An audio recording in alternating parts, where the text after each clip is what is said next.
บายดีพ่อแม่พี่น้องที่เคารพนับถือที่รับชมรับฟังในรายการในปัจจุบันข้าพเจ้าจิตกิตติพันธ์จากสหรัฐอเมริกาข้าพเจ้าทุมมณีจันทร์พันธมิตรแคนาดา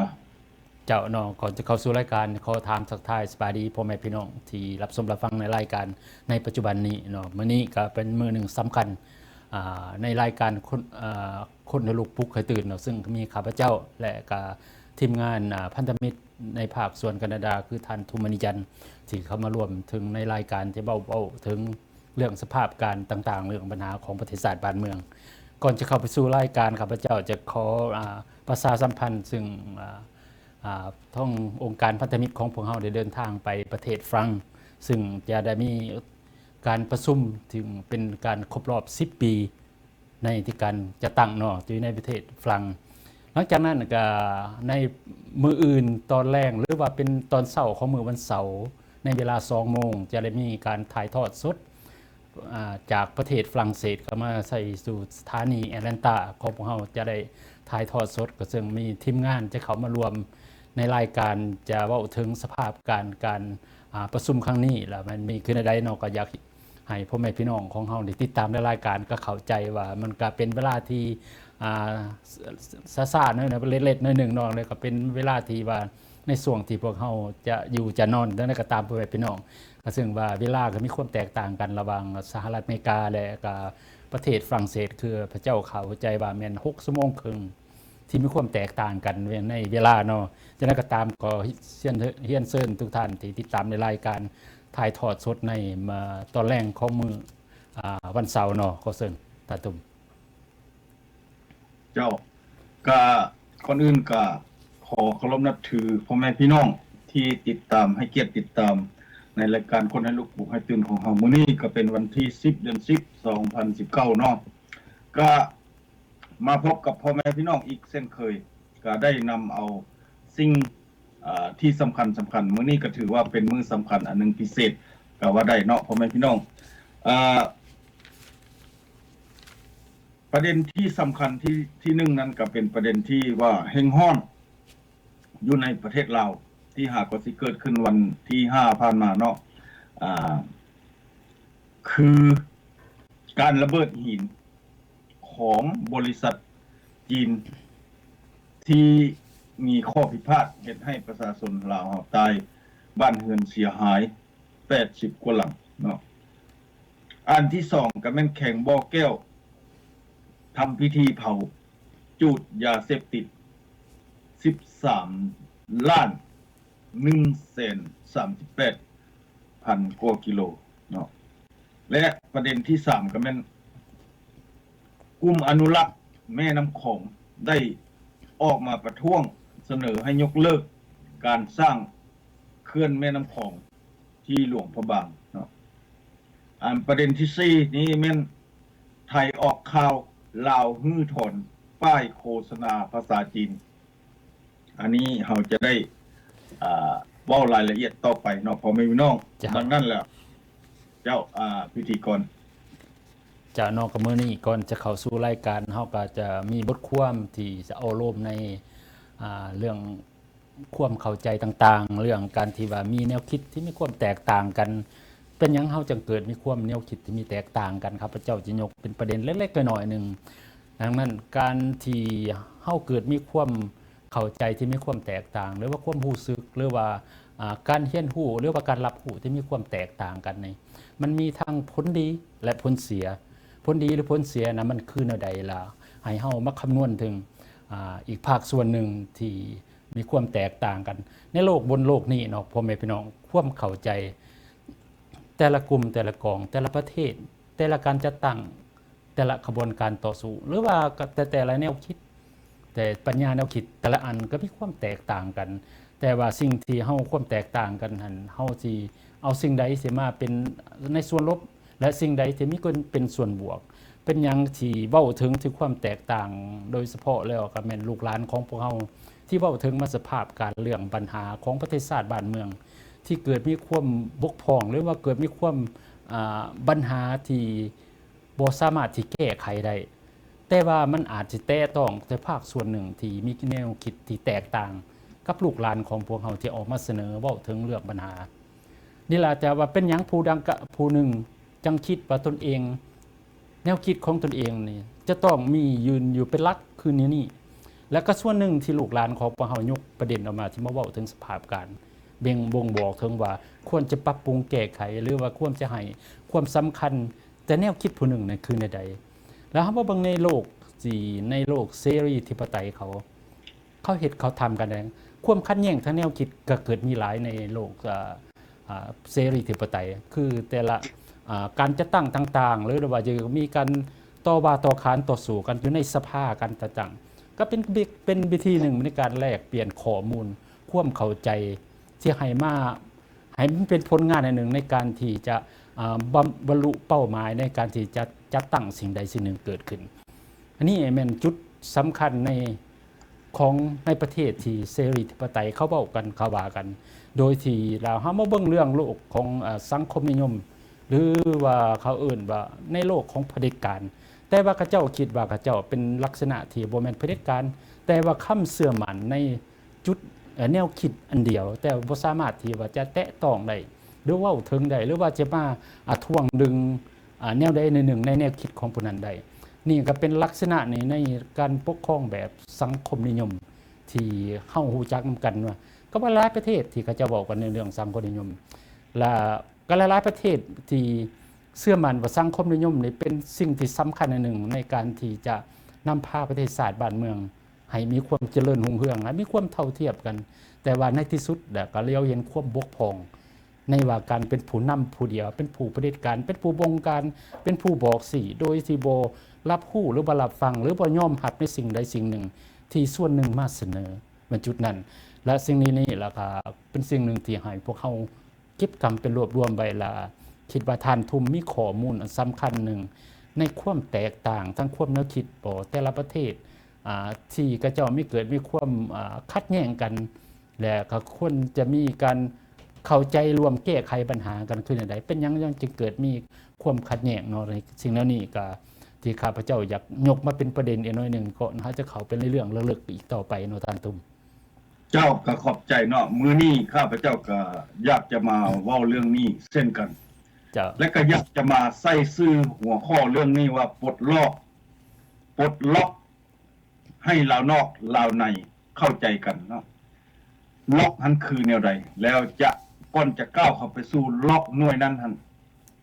ข้าพเจ้าจะมาอธิบายเรื่องแผนการเปลี่ยนแปลงของสภาพการแล้วจึงมาก้าวเข้าสู่จุดนี้จุดสุดท้ายเนาะและยกตัวอย่างว่าการเปลี่ยนแปลงในที่ผ่านมาในระบบการปกครองที่พรรคเดียวเผด็จการที่เฮ็ดอันใดก็ว่าตัวเองหันถึกมัดผู้อื่นเฮ็ดหันผิดวัดดังนั้นก็คือฝ่ายเผด็จการคอมมิวนิสต์ที่ระดับโลกก็คือรัสเซียเนาะในสุดท้ายก็ได้เปลี่ยนแปลงไปแล้วในปี1991บรรดาท่านทั้งหลายก็ได้รับรู้เรียนรู้และข้าพเจ้าก็ได้อธิบายหลายครั้งเช่นกันและขอว่าย่อๆคือจังซั่นต่อมาการเปลี่ยนแปลงเหล่านี้ก็ได้เกิดขึ้นอยู่ที่ประเทศพม่าเนาะที่ท่านประธานาธิบดีเต็นเซ่นได้เตรียมการปรับปรุงเปลี่ยนแปลงระบบการที่นางองซานซูจีได้ติดคุกมาเป็นเวลา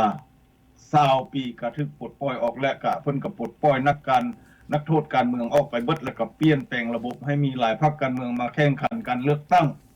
อันนี้ก็คือการเปลี่ยนแปลงจากระบบเผด็จการพรรคเดียวมาเป็นหลายพรรคการเมืองและต่อมาในมานี่ก็แม่นเกาหลีเหนือเนาะในการเปลี่ยนแปลงของเขานั้นแต่เฮาก็ได้มาเบิ่งลงเลิกแล้วข้าพเจ้าก็ได้อธิบายไปแล้วว่าการเปลี่ยนแปลงของเขาจะสลับซับซ้อนจะเฮ็ดให้คนที่ว่าฝ่ายโลกเสรีนี้เกือบว่าบ่ฮู้บ่เห็นเลยถ้าว่ามองบ่ลึกว่าการเปลี่ยนแปลงของเขาคือวิธีใดเนาะมันแบบเดียวกับเยอรมันที่ว่ารั้วชายแดนออกระหว่างเกาหลีเหนือมันเป็นลักษณะแบบเดียวกันคือว่าเขาเจ้าคนขั้วดิ้นรนอยากเปลี่ยนแปลงแล้วสหรัฐก็ได้มอบสิทธิ์ให้ระหว่างเกาหลีทางใต้และทางเหนือได้เข้าใจกันและก็รั้วชายแดนนั้นออกแล้วก็ทำความเข้าใจไปยื้อย่องยามกันระหว่างสันมิตรไมตรีอ้ายน้องแผ่นดินเดียวกัน ก็ถือว่าการเปลี่ยนแปลงแล้วทางใต้ก็มี2พรรคฝ่ายการเมืองทางเหนือก็มีพรรคการเมืองนึงแล้วเขาก็ให้เอิ้นเกาหลีเดียวเดี๋ยวนี้อันนี้ก็คือการเปลี่ยนแปลงแบบลึกลับที่เฮามองบ่เห็นก็บ่ฮู้ดังนั้นจึงยกความเป็นเผด็จการอันนี้มาให้พ่อแม่พี่น้องฟังว่าเขาเปลี่ยนแปลงคือแนวใดต่อมาบัดนี้แม่นจีนสีเจิ้งผิงในมื้อวันที่1เดือน2019นี้พ่อแม่พี่น้องก็ล่มละลายระบอบเป็นพรรคเดียวเผด็จการก็คือมายอมรับรู้ประเทศหนึ่งมี2ระบบและก็ให้คำมั่นสัญญาอยู่ในแถลงการณ์นั้นว่าจะเคารพนับถือประเทศหนึ่ง2ระบบและให้เกียรติของฮ่องกงมาเก้าและไต้หวันปกครองตนเองให้หลายขึ้นอันนี้หมายถึงว่าการเปลี่ยนแปลงโดยสันติวิธีเนาะท่านสีจิ้งผิงก็ได้บอกอยู่ในนั้นนะว่าเพื่อทอนโฮมวงศาคณะญาติเดียวกันและก็รักษาสันติภาพโดยเปลี่ยนแปลงบ่ว่าวงเรื่องเปลี่ยนแปลงซะเขาบ่เว้าดอกเนาะเพราะว่ายันเฮาฮู้จักเขาว่ารักษาสันติภาพและก็อยู่ร่วมกันโดยสันติวิธีว่าซั่นซะอันนี้คือการเปลี่ยนแปลงที่เขาบ่อยากให้โลกฝ่ายเสรีนี้ฮู้ว่าเขาหั่นน่ะล่มละลายในการเป็นระบบพรรคเดียวเผด็จการแล้วเรียบร้อยพ่อแม่พี่น้องนะเฮาต้องเบิ่งคือแนวนั้นนี่คันเขาเคารพนับถือสิทธิมนุษย์เคารพนับถือประเทศเดียวมี2ระบบคันเว้าในฐานะของเฮาก็ว่าประเทศเดียวมี2พรรคการเมืองปกครองประเทศว่าสั้นๆง่ายๆโลดเนาะและบัดนี้เกี่ยวมาใส่ระหว่างลาวเวียดนามเขมรนะตะกี้ก็ผิดกันระหว่างชายแดนฮะตีกันย่องกันผิดกันเจรจากันอยู่ตลอดเวลาย้อนหยังย้อนว่าไอ้เขมรนี่นะ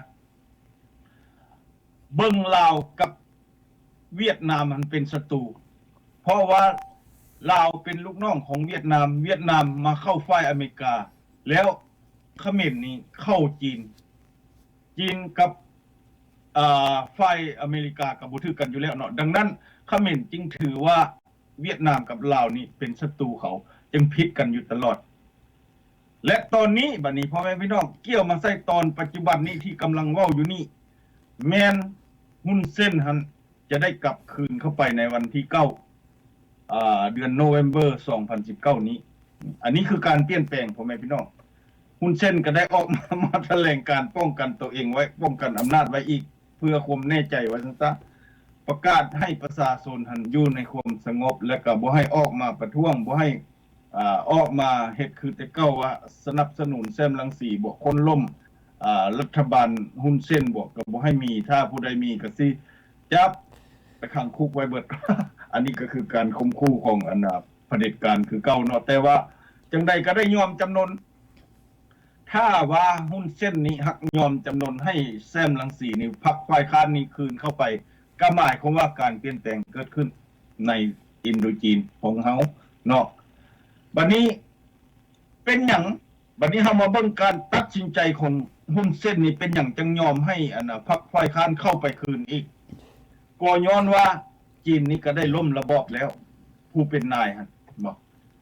ดังนั้นแล้วจีนก็ต้องบอกว่าให้เจ้าเปลี่ยนแปลงรับเอาผู้นี้เข้าไปซะจังใดเฮาก็ต้องได้เปลี่ยนแปลงแล้วว่าซั่นซะก็จึงยอมรับเอา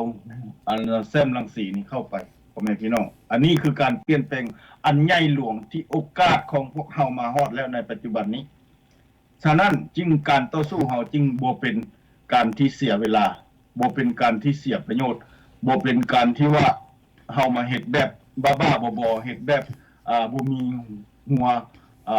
ส้นปลายนอนอันนี้มันเฮาเฮ็ดถูกต้องตามหลักการคันเฮาบ่ต่อสู้มันก็บ่มาฮอดจุดนี้ดังนั้นเฮาทุกๆองค์การบ่แม่นแต่พันธมิตรเนาะทุกองค์การทุกๆคนทุกการจะตั้งออกมาว่ามันมีผลประโยชน์เพื่อประเทศชาติบ้านเมืองทั้งหมดทุกปากทุกเสียง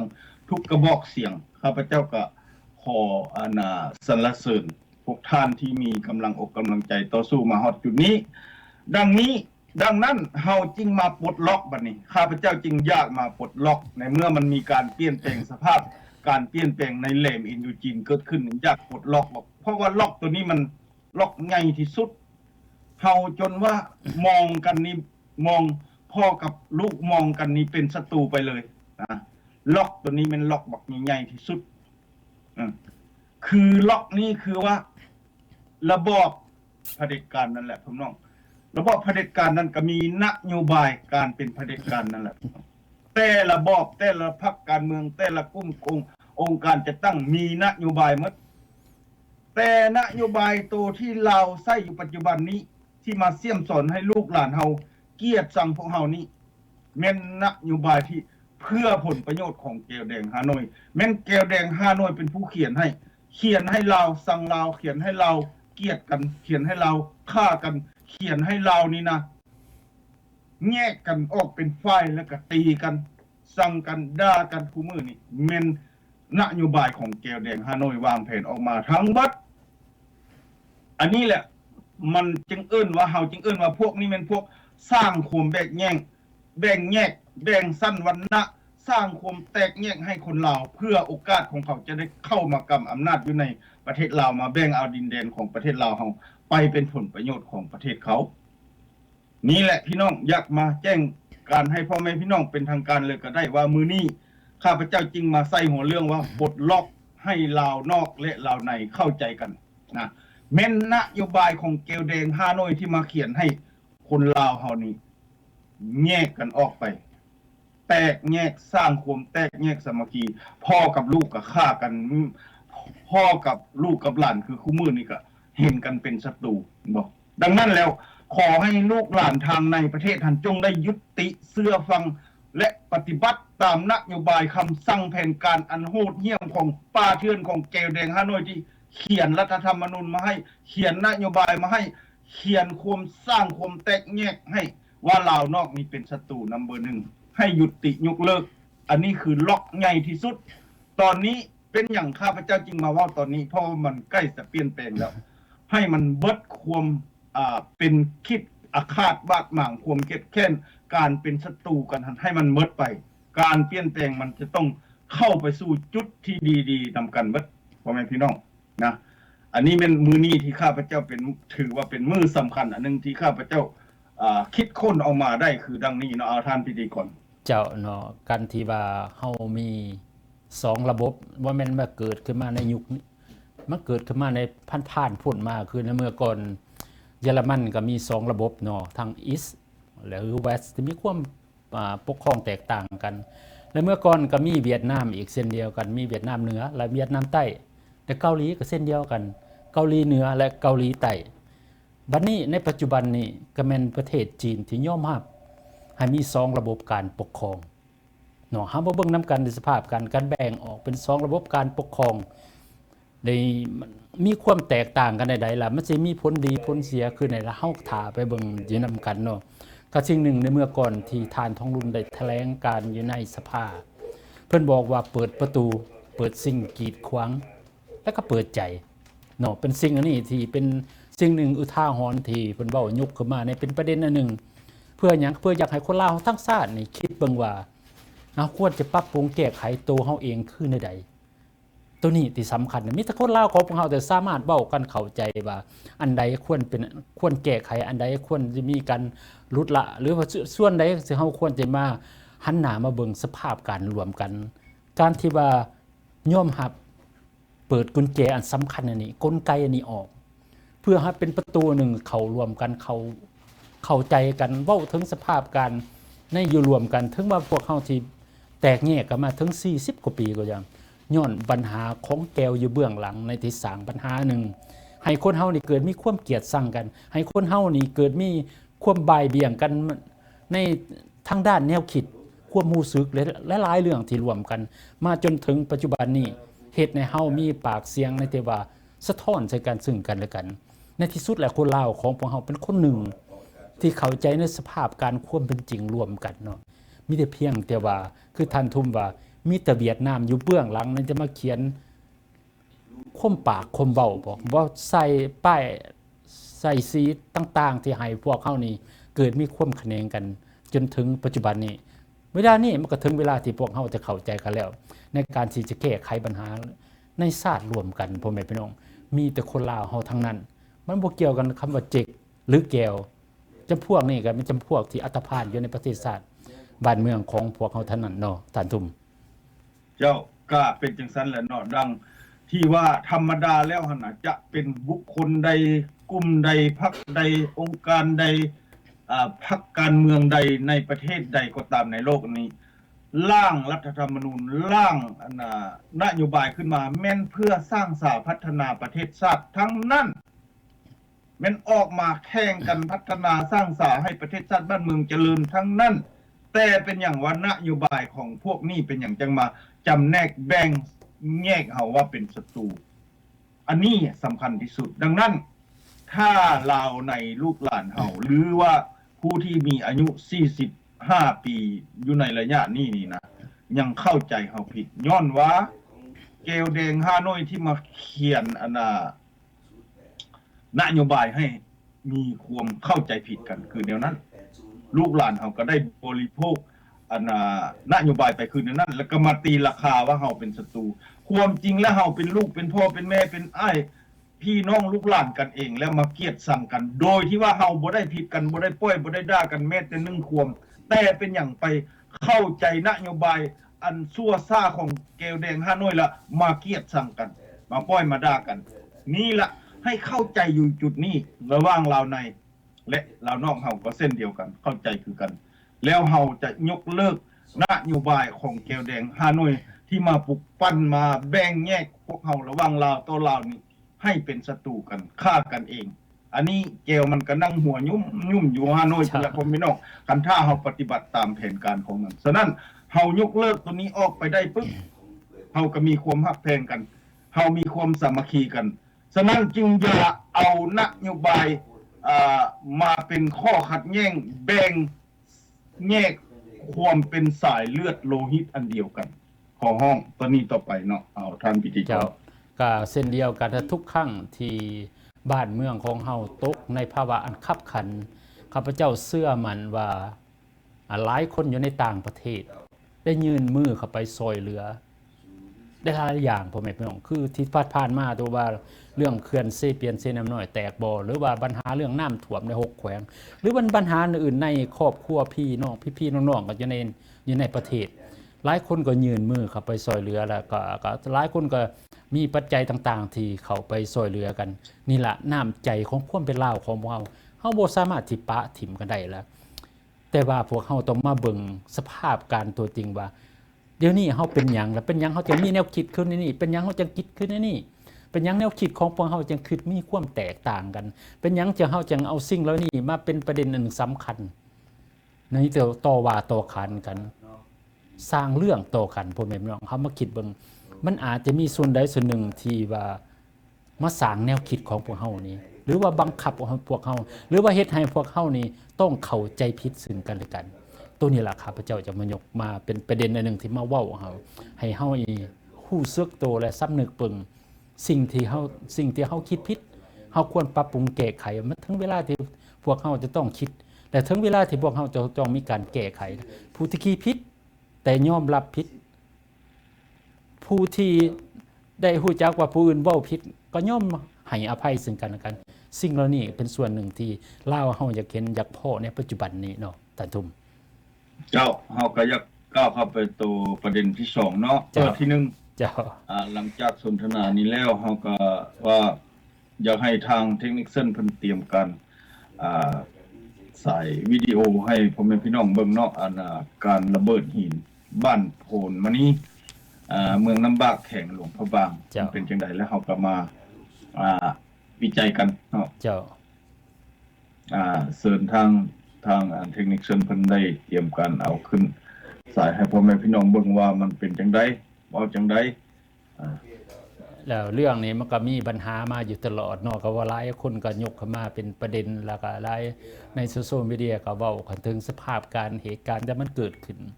จนเห็นให้ผู้คนของพวกเฮานี่ได้เสียชีวิตบ้านเฮือนบ้านซ่องต่างๆแล้ววัตถุอื่นๆเรื่องสภาพการต่างๆก็สร้างความวุ่นวายกันขึ้นมาแล้วหลายคนก็ ก็มีแต่หลายคำถามผมแม่ก็ยังคำตอบว่าเหตุการณ์แต่มันเกิดขึ้นมาได้คือแนวใดเนาะก็ละทางทีวีทั้งอยู่ในสปปลาวก็มาเว้าถึงมีการเตรียมได้ประกาศได้เว้านั่นน่ะมันมีความจริงข้อมูลขนาดใดเฮาจะไปฟังนํกันเนาะขอเชิญ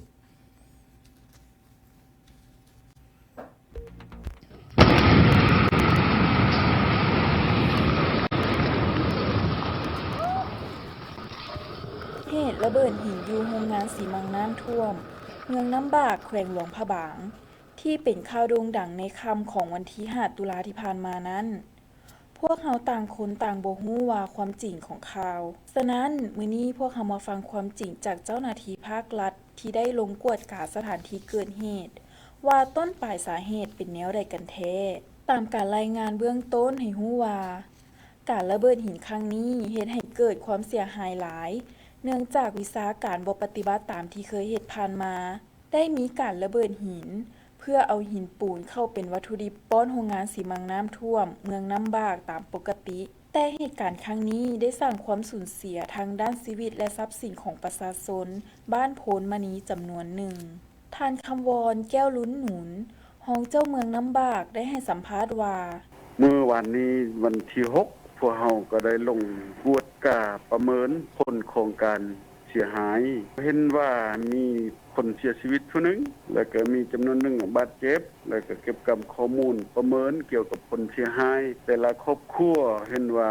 หมดมื้อวานนี้บ่ทันแล้วมื้อนี้ก็คณะกรรมการดังกล่าวหันลงไป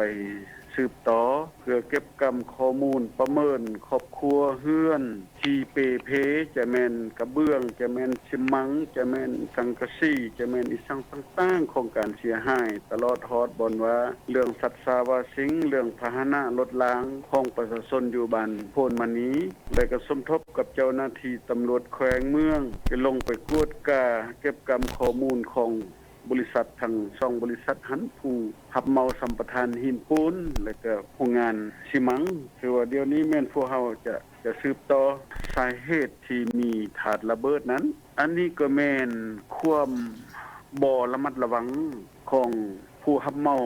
สัมปทานหินปูนเพราะว่าในที่ผ่านมาเนี่ยเขาเจ้าก็เคยเอาถาดระเบิดนั้นไป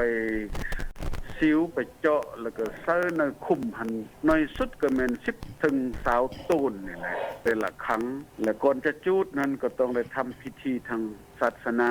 เห็นว่าหลายปีสมควร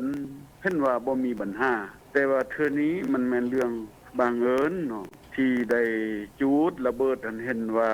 ระเบิดอยู่ในจำนวนคุ้มมันแม่น14ต้น14ต้นที่ได้จูดระเบิดบาดเดียวเดี๋ยว14ต้นก็ย้ายเป็น3-4คุ้มแต่ว่าถาดระเบิดในเทื่อนี้นี่เห็นว่ามันออกทางข้างมันออกมาทางบ้านประชาชนมาทางบ้านโพนมณีออกจากบ่อนจุดระเบิดพาหินนั่นไปฮอดบ้านโพนมณีนี่ก็แม่นเกือบลักได้ยังบ่ฮอดก็สิแม่น 7-800 เมตรนี่แหละฮอดบ้านโพนมณีเฮาเห็นว่าในทุกเทื่อนี่ถาดระเบิดนี่มาหินฟงเซอร์นี่มันบ่ฮอดในขอบเขตนั้นอันนี้ก็แม่นเรื่องบังเอิญก็แม่นความลิ้นเล่อความประมาทของเทคนิคของวิชาการหั่นแหละ ท่านคำวรแก้วลุ้นหนุนให้ฮู้ตื่มว่าพวมเล็งเก็บกำข้อมูลผลเสียหายตัวจริง และจะมีการรายงานถึงภาคส่วนเกี่ยวข้อง เพื่อซอกวิธีทางแก้ไข ทางวางมาตรการให้เข้มงวดตื่ม เพื่อบ่ให้เกิดเหตุการณ์แบบนี้ขึ้นอีก